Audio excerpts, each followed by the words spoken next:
What's going on, everybody? I'm back with another video. This video is going to be looking at how France can win the World Cup. They play in their semi-final match tomorrow, and depending where you are in the world, it might be today. This video is continuing on with our semi-final teams and analyzing how they play. Before we get into the tactics behind the match, I'm using Keyframe to make this video.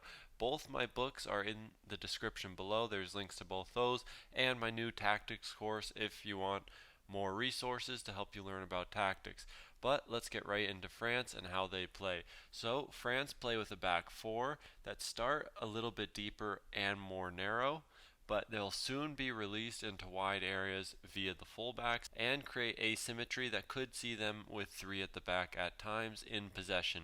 Then they go with their lone holding midfielder who can be joined by Rabiot through the left half space, and this movement is very fluid and has a great deal to do with Mbappe and his movement as well. Mbappe will play through the left half space, sometimes fanning out into the wide areas to create isolation, at which times Rabiot would then jump higher between the lines and create more of a midfield three. But with Mbappe narrow, they create a midfield four with Griezmann dropping in on the right half space on the weak side between the lines. So this gives them the ability to switch between 3 and 4 man midfield structures with Giroud as a good target player to play off of and link up with against a low block. Dembele on the right side creates full width and typically holds his position, which gives their right fullback a little bit more restrictions when going forward and allows them to have more balance in transition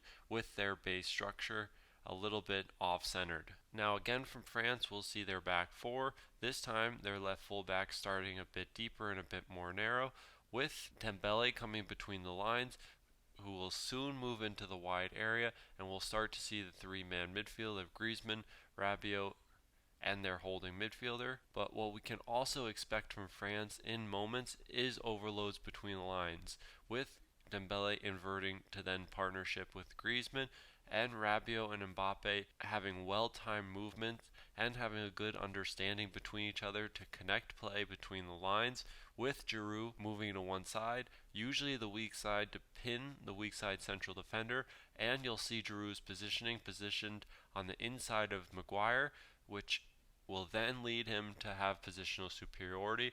If the ball were to go to Rabiot or Mbappe, Giroud will have an opening between central defenders, allowing him to disconnect them with his positioning or move into the blind spot of Maguire to attack the far post. So this are small details that we can see going in this French side, and with their back four and single pivot moving into a double pivot, they have a very good balance when they're in possession, and it's very hard to transition against them.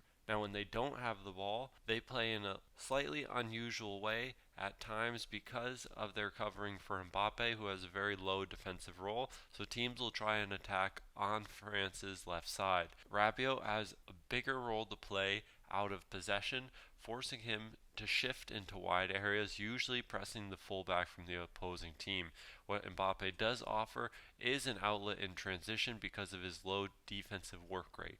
Now, to make up for this large amount of space having to be covered by three midfielders, we'll see Griezmann able to drop as a right central midfielder at times, giving them a little bit more width in their midfield and giving them an easier time shifting, saving the players from running too much and tiring themselves out. Now we'll see again in their mid block, we have our three midfielders with Griezmann just dropping off deeper between the holding midfielder and Dembele to create a right central midfielder, but he'll maintain his height as long as he can and use his cover shadow to block the gap between these two players. This will give him better access to the holding midfielder of the opposing team and allow him to jump and press if the situation occurs where he thinks he can win the ball back. Mbappe, as we said, will have a low defensive work rate, which he can cover the fullback from the opposing team if that, but usually he will just look to try and deter the team from playing on this right hand side and look to force the team on the left where they can get numbers around the ball and look to actually win the ball back.